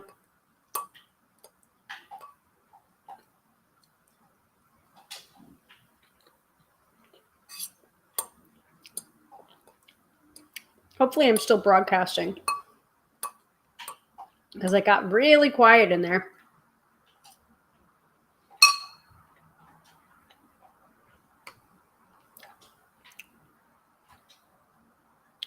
Oh, I'm not seeing the comments. For some reason, I'm not seeing your comments right now. I'm seeing them on the Facebook. Very weird. Okay. So I can't display the comments, but I can see your comments. So let's see. Susan says, thank you. Fantastic. Fran says, I loved your Village Witch mug that you posted a while back, but I have too many mugs already. Yeah, I love my Village Witch mugs too. That's one that my best friend gave to me because she had one, and she would give that mug to me whenever I would have coffee at her house. So she ended up just buying me one for myself. So, but Katie says same, way too many mugs. Yeah. Breaks. Okay. I want to be able to display this though. I have no idea why this is broken, but the comments are not displaying. I don't know why. All destinations. Yeah, it's not. Very strange. Comments stopped working on here. All right. I wanted to display this comment, but at the very least, I can answer the question because I can see it here. Breaks. Do you take like 5 to 10 minute break every hour? What would you suggest? I don't take breaks necessarily during a party reading because it's usually 2 hours. So I just don't take a break. I have my big bottle of water next to me, so that I'm constantly drinking and rehydrating. So I would probably I usually don't take breaks if I am doing a 2-hour private event. Maybe if it was 3 hours, I might take a break an hour, at the midpoint, about an hour and a half in. But I mean, again, it's about knowing yourself. I know that I can make it through a 2-hour party without any breaks. And then, I'll just go and crash at home. Usually, depending on where I go, for the Halloween party that I usually do, it's my husband's cousin's Halloween party. And so he's invited to that event, and I'll usually ask him to drive so that I'll drive there, and then he'll end us driving us home so that I can rest in the car so that I'm not feeling spacey when I'm driving home after doing all of those readings.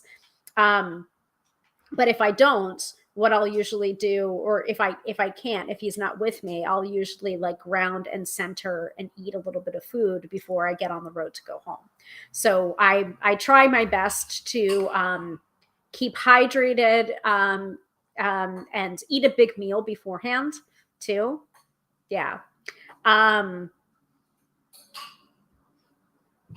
did say before that the reading was so on point. I do procrastinate. Oh, okay. Good to know. Thanks, Susan. Or Suzanne. Yeah, definitely do National Novel Writing Month. I think it would be really helpful. Fran says my bladder would betray me, and Katie says me too. Yeah, I have a camel-like consistency for my bladder, so I'm usually okay in that regard. So again, I think it's just about knowing yourself. What works for me might not work for you. So if you feel like you need a break, take a break. Get a little sign saying be back in 5 minutes. But again, make that clear to the host. Like around that midpoint, I may take a break. I mean, and sometimes people are really nice about it and they'll come and they'll bring over food.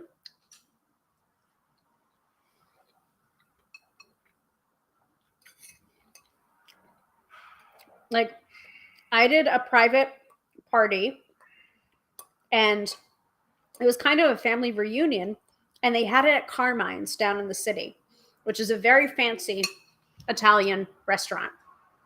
And they had the party room, which is off to the right side of the restaurant. And I was at a separate table, and then they were at like a big family style table. And so people would come over to me and sit down with me at the little table and get their reading.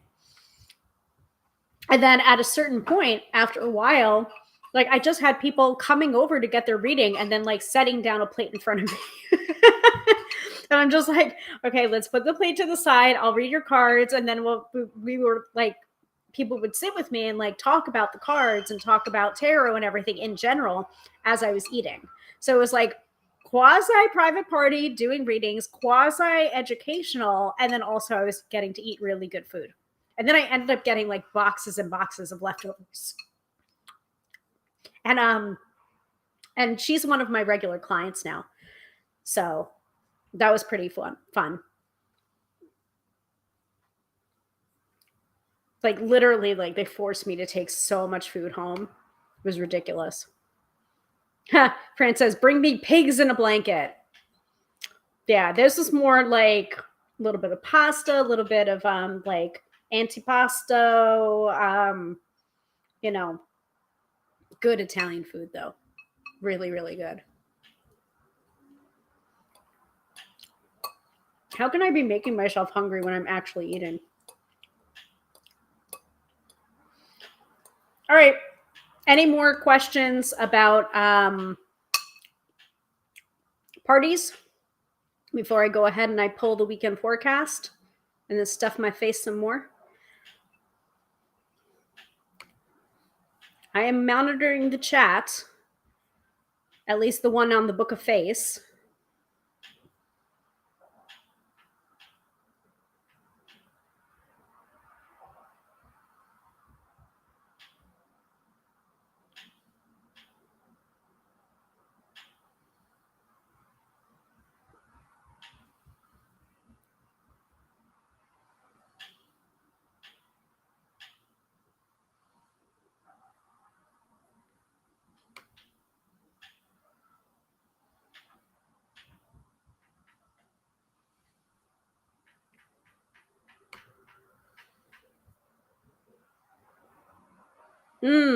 Suzanne asked, do you ever get asked to read for 2 at a time?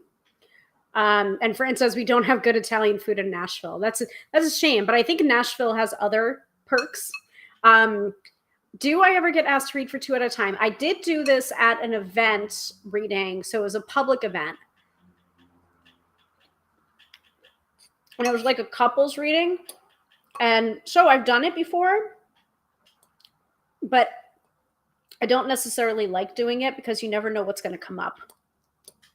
Like it might be for one person instead of for both of them. And you kind of have a sense of like, oh, they haven't had that conversation yet. Okay. So yes, to answer your question, yes, I have. But it can possibly be a little bit of a sticky situation. So, you know, again, know yourself. Know if you're capable of doing that and differentiating the energy between the two people that make the couple. But also ask. It's just like, oh, do you want a reading about your relationship? And it's just like, are you? And then I will ask, are you sure? Because it's like, I am not a marriage counselor. I am not going to moderate a fight at this table. You know, like just be prepared for what comes up. And they're like, okay. So yeah. So far, I've been very blessed to not have that type of reading, you know, where it's just like, oh, okay. Well, it's just like, well, it looks like you have to have a conversation about this. because one person's feeling a little bit more sensitive about this than this person. And then I'll get like the smiles or recognition, and just like, oh yeah, that's me. Like, yeah, we do need to have a conversation about that. And it's just like, and then, it's almost as if you're reading for an individual that is representative of the two of them as a couple. So it's still one reading. And but it's like one entity that you're reading for instead of like two individual people. I don't know. It's hard to describe, but I hope that makes sense.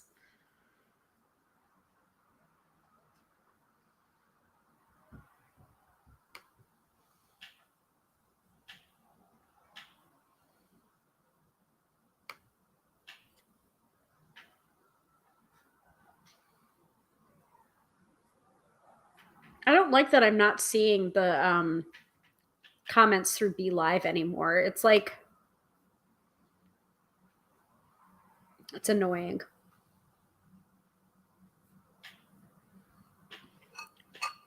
I want seconds and thirds and fourths.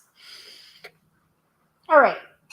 Let's do the weekend forecast. And then if people think of other questions that they didn't think of during the live, you can always ask questions in the replay, whether it's on the Tube of You or the Book of Face, either way. And I will give you a written response when I can. So let us pull an oracle card for the weekend forecast, so I can stuff my face. Actually eat the salad that I should have eaten before the pasta chorus. Because there's this, what is it? I think it's called like a green goddess salad dressing that I like had a little tantrum in the grocery store. I'm just like, yeah, I want that. And Mr. Tarot by Hilary was just like, are you sure? You sure you're going to eat it? Are you going to use it? Are you going to eat it? Like, yeah. And of course, now I'm eating pasta. So, so we are using the Starseed Oracle. We are pulling from the Starseed Oracle deck by Rebecca Campbell with artwork by Danielle Noel. And what do we most need to know for this weekend? Other than the astrology that we already got at the top of the episode.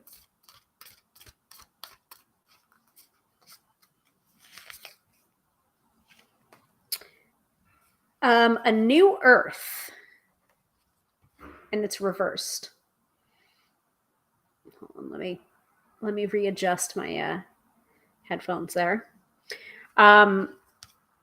Usually oracle cards aren't read reversed, but I am acknowledging that it did come up reversed. So, a new earth, it's happening. Keep holding the vision. All right, let's see what the guidebook has to say about that.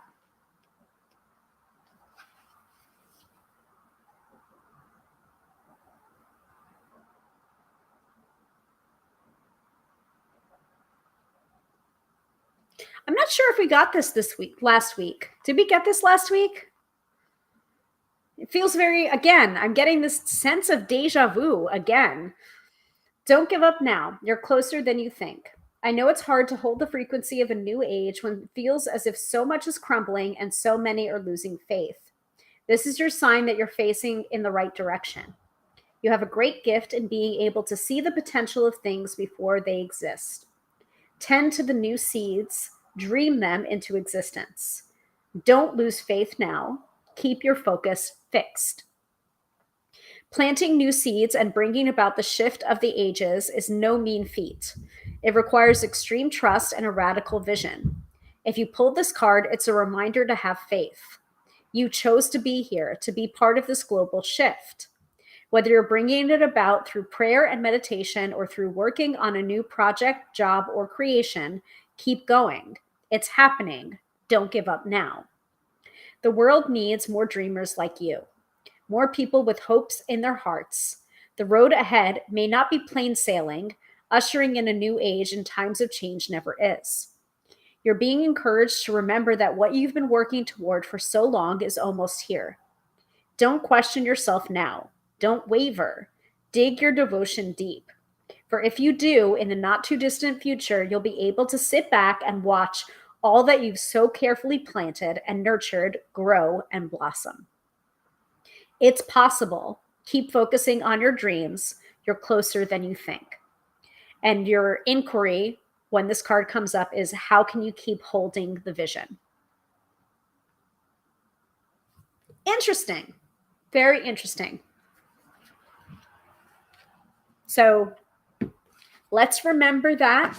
Let's remember to keep holding the vision this weekend. It may feel difficult. It may feel challenging, especially with the reversal of that oracle card, but it's possible. You wouldn't have that vision to begin with if it wasn't actually possible. And I'm going to check the comments. Katie says, I need this card. Okay.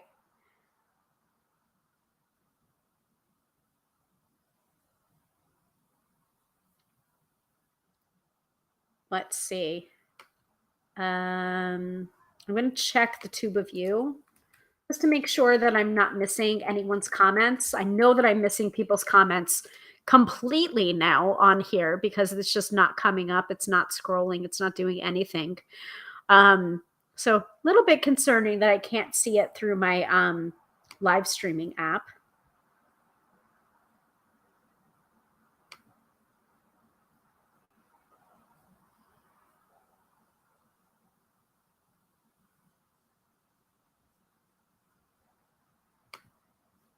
Nope, I don't see anything.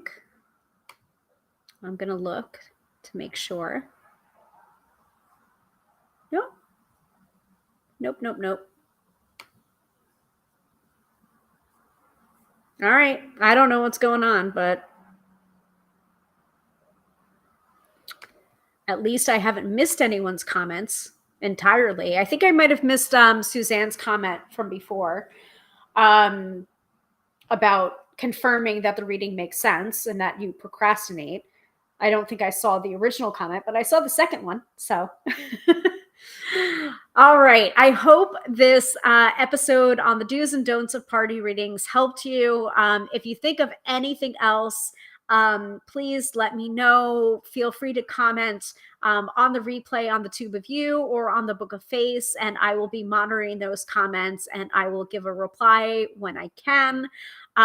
If you want more information about working with me, tarotbyhilary.com is my website. Please feel free to go there.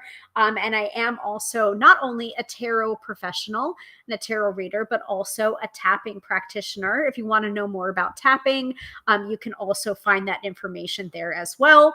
And I am doing half off tapping sessions for the month of October with promo code MAGIC50. That is MAGIC 50.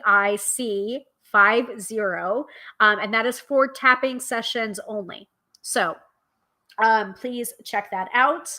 And by the way, I just want to give you like a really, really quick preview of upcoming episodes. So we do have the image, right, for the upcoming episodes for the month of October. So coming up for the month of October, we have we did the revisiting the Mary L. Tarot on October 6th. Today was the do's and don'ts of party readings. Next week, October 20th, we're going to be talking about how to initiate a new tarot deck besides just shuffling or seasoning. I don't know why people call shuffling a tarot deck seasoning a tarot deck. That just makes me hungry. I'm just thinking about Old Bay seasoning when I hear people refer to shuffling a tarot deck as seasoning. But yeah, I have been asked, what do you do to initiate a new tarot deck besides just shuffling it? So I have some thoughts on the subject, and we'll talk about that on the 20th, which is next week, Friday, 6:30 or 6:45 p.m. Eastern Standard Time, more probably towards 6:45 p.m. And then October 27th, the final Friday of October, October 27th, is a Tarot by Hilary live stream tradition in which I read The Blue-Nosed Witch by Margaret Embry in our little spooky story time, which is a very short tale that I have been reading for Halloween every single year. And I've brought it to the live stream. So this is going to be the what is it, the fourth year, I guess, the fourth year of it. So make sure to blue your nose up for that episode. I will definitely be doing so. Get your spooky stuff going on. I'll probably be wearing my witch hat earrings, and definitely blue on my nose for that episode. So that's coming up for October, for this month. Now, a little bit of a preview. So I have gotten back into my plans for last year, which was featuring different people from the Gala Darling method, which is where I received my tapping certification from. And so yesterday, I pre-recorded something for you guys that I will be sharing with you probably the second week in November. I spoke with someone that is a licensed marriage and family therapist, but also an EFT tapping practitioner as well. We talked about so many different topics. I talked about tapping, talked about tarot, talked about like the through lines and thematic stuff that comes up when tapping. It was such a good conversation, and I'm really, really excited about it. And I'm hoping that I will be able to share it with you because this person can't show up for the live stream. So I was able to pre-record the episode for you. So when that happens, I will probably be showing you the video, and I will be here in real time to be able to answer some questions, at least from my perspective. But I'm really, really excited about that episode. It was probably going to be the second week in November. So get excited about that, because I'm excited about that. I think you guys are really going to like it. So Katie is saying, have a good weekend, everyone. Be safe during that eclipse energy. Yes, yes, very good. Suzanne says, thank you very much, Hilary. Fabulous listening to you on all things tarot. You're very welcome, Suzanne. I hope to see you again next week. And Fran says, have a great weekend. And yeah, same to all of you. So once again, I am Hilary, professional tarot reader and EFT tapping practitioner, demystifying the mystical and putting you in touch with the gift that you all have, which is your intuition. Yes, don't argue with me. You have intuition. Have a wonderful weekend to everybody. Yes, be safe during that eclipse energy. It's going to be interesting. It's a wild card, as Teresa likes to say. And enjoy the rest of your week. And I will see you again Friday, 6:30 or 6:45 p.m. Eastern Standard Time, when we were talking about how to initiate a new tarot deck besides just shuffling it. Bye.